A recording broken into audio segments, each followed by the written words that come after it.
Hello guys, in this video we are going to discuss about the tricks of Newton's laws of motion. So this is the part 3 of the series of videos for NEET and JEE. By watching this video you can solve for acceleration of blocks with external force acting on them in seconds. So welcome to IB360.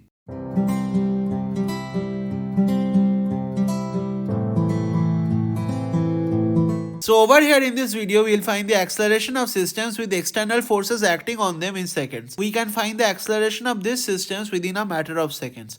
In all of the systems, see over here in the first system, there is a 20 Newton force acting on this. In the second system, 60 Newton force is acting on the 2 kg body and 40 Newton force is acting on the 3 kg body. And in the third system, 25 Newton force is acting on the 3 kg body. So in all of the systems, see external forces are acting on some of the bodies. So by watching this video, we can find the acceleration of these systems in a matter of seconds.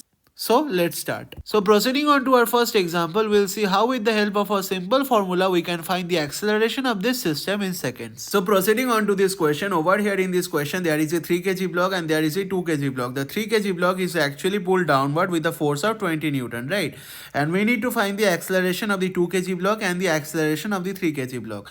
Over here see that as the 2 kg block and the 3 kg block are connected by a single string which passes over the pulley, what will happen? Acceleration of the 2 kg block will be equal to the acceleration of the 3 kg block, right? Now over here you can clearly see that this 3 kg mass is much greater than this 2 kg mass, right? And the 3 kg mass is additionally being pulled by the 20 Newton force downward. Obviously the 3 kg mass will go down and the 2 kg mass will move up. Now let us assume the downward acceleration of the 3 kg mass be a, so that means the upward acceleration of the 2 kg mass will be also a. Now over here you can see that this is the pulley, right? And the 3 kg mass is actually going away from the pulley, right? So that means the pulling force will be provided by the 3 kg block. Also you can see additionally on the 3 kg block a downward force of 20 Newton is being acted, which is actually pulling the system downward.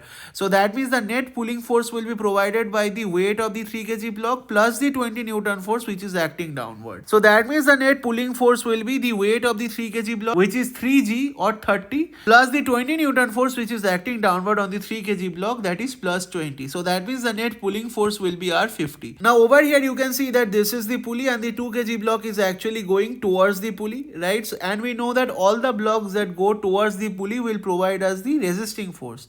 So that means over here the resisting force will be provided by this 2 kg block and it will be nothing but the weight of this 2 kg block, which is 2g, or that means 2 times of 10, which is equal to your 20.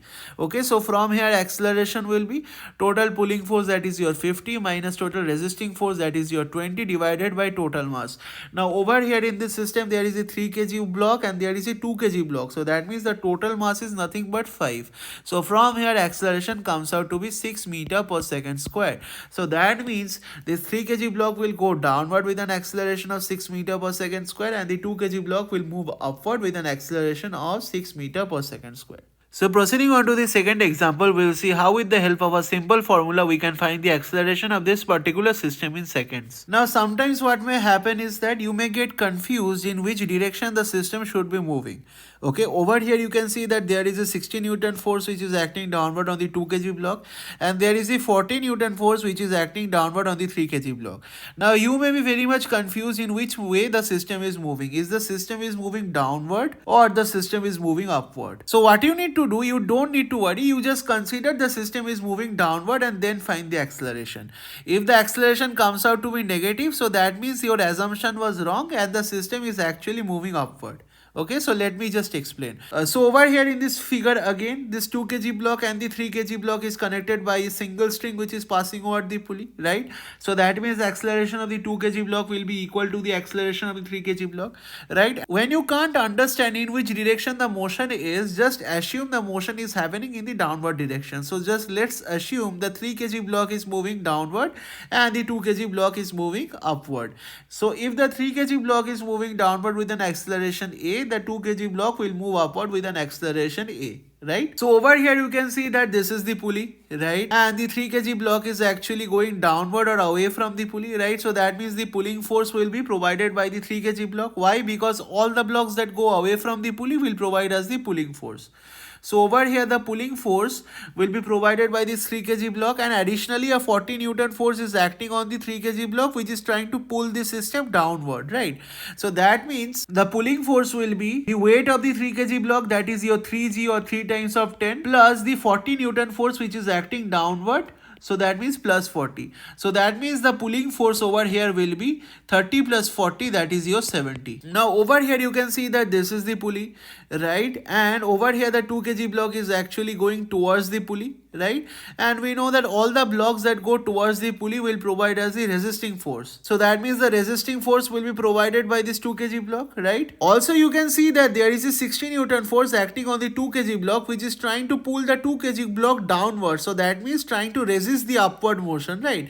So that means the net resisting force will be the weight of the 2 kg block plus the 60 Newton force. So over here the resisting force will be weight of the 2 kg block, that is your 2 times of 10, plus the 60 Newton force which is acting downward trying to resist the motion, right? So that means plus 60. So this will be equal to your 80. So what will be acceleration? Total pulling force, that is your 70, minus total resisting force, that is your 80, divided by the total mass. What is the total mass? Total mass is 3 kg plus 2 kg, that is your 5 kg. So that means divided by 5. So that means your minus 2 meter per second square.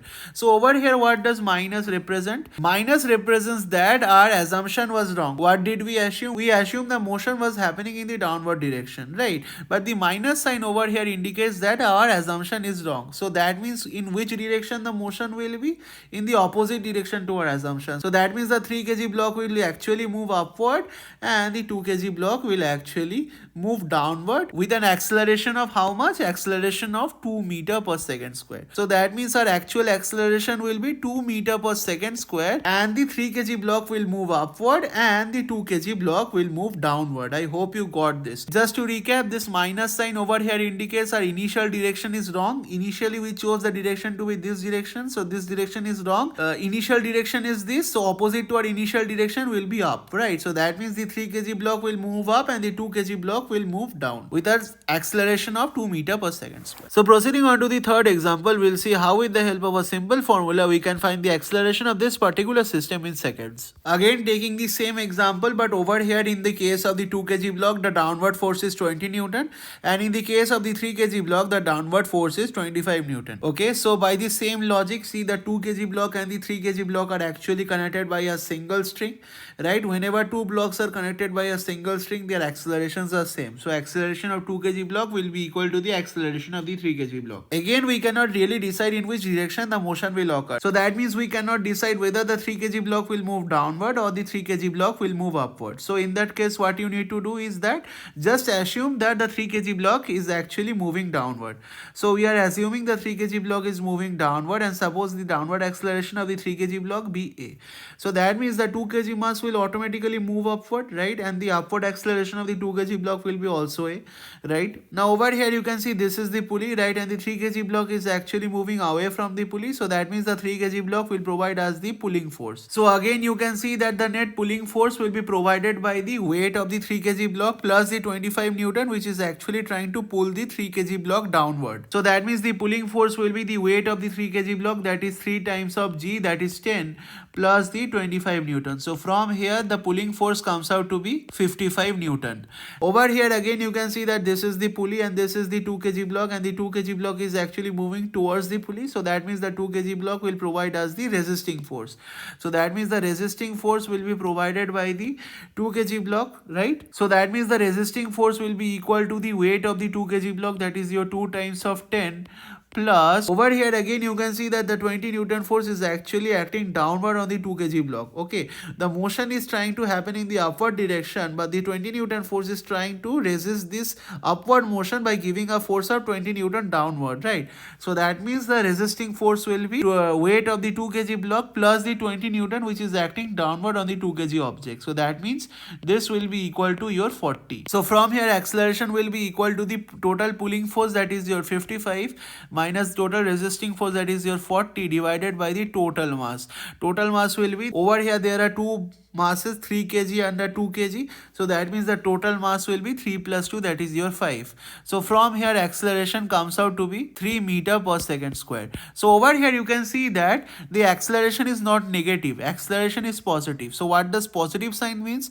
Positive sign means our initial assumption is right. We initially assume the motion to be in the downward direction, so that means our initial assumption is right. Okay, so that means the motion will indeed occur in the downward direction, and the acceleration of the 3 kg block will be downward 3 meter per second square, and the acceleration of the 2 kg block will be upward 3 meter per second square. So proceeding on to the fourth example, we'll see how with the help of a simple formula we can find the acceleration of this complex system in seconds. So over here let us take another system. So over here also you cannot really decide which block will move up and which block will move down. So you cannot decide whether the system will move up or the system will move down. Okay, so in that case what you need to assume that the system is actually moving down, right? So that means we have to assume that the 3 kg block is actually moving downward, and the 2 kg block and the 4 kg block is actually moving upward. Now over here you can see that the 2 kg block and the 4 kg block is connected by a single string, and whenever two blocks are connected by the single string, the acceleration of these two blocks will be equal, right? Again you can see that the 2 kg block and the 3 kg block are connected by a single string passing over the pulley, right? So that means the acceleration of the 2 kg block and the 3 kg block will be also equal, right? So in conclusion I can say the acceleration of the 2 kg block will be equal to the 3 kg block will be equal to the 4 kg block. Okay, so let us assume the downward acceleration of the 3 kg block be a, right? So that means the upward acceleration of the 2 kg block will be also a, and the upward acceleration of the 4 kg block will be also a. Now over here you can see that this is the pulley, right? And the 3 kg block is actually moving away from the pulley. Bodies that actually move away from the pulley will provide us the pulling force. So over here the pulling force will be provided by the weight of the 3 kg block, that is your 3 times of g, that is your 10, plus over here you can see that this 25 Newton force is actually trying to pull the 3 kg block downward, right? So over here the net pulling force will be weight of the 3 kg block, that is your 3 times of 10 plus 25. So over here the net pulling force comes out to be 55 Newton. Over here you can also see that this is the pulley, right? And the 2 kg block and the 4 kg block are actually moving towards the pulley, and all the blocks that move towards the pulley will provide us the resisting force. So the resisting force will be provided by the weight of the 2 kg block, that is your 2 times of 10, plus the weight of the 4 kg block, that is your 4 times of 10. So that means the resisting force will be 60 Newton. So over here acceleration can be found out as the total pulling force, that is your 55, minus the total resisting force, that is your 60, divided by the total mass. What is the total mass? You can see 3 kg plus 2 kg, 5 kg plus 4 kg, 9 kg, right? So that means the total mass is 9. So over here you can see that the acceleration comes out to be minus of 5 by 9 meter per second square. So over here what does the minus sign represent? The minus sign represents our original assumption was wrong. What was our original assumption? That the 3 kg block will move downward, right? So that means this assumption will be wrong, and the original direction of the motion will be upward, right? So that means what will happen actually, the 3 kg block will move upward with an acceleration of a, and when the 3 kg block is moving upward with an acceleration of a, obviously the 2 kg block will move downward, right? So that means the downward acceleration will be a of the 2 kg block, and the 4 kg block will also move downward with an acceleration of a, right? So that means our original acceleration will be 5 by 9 meter per second square, and the direction will be the opposite to our initial assumption. That means the 3 kg block will move upward, and the 2 kg mass and the 4 kg mass will move downward. So in this way you can solve these questions in seconds.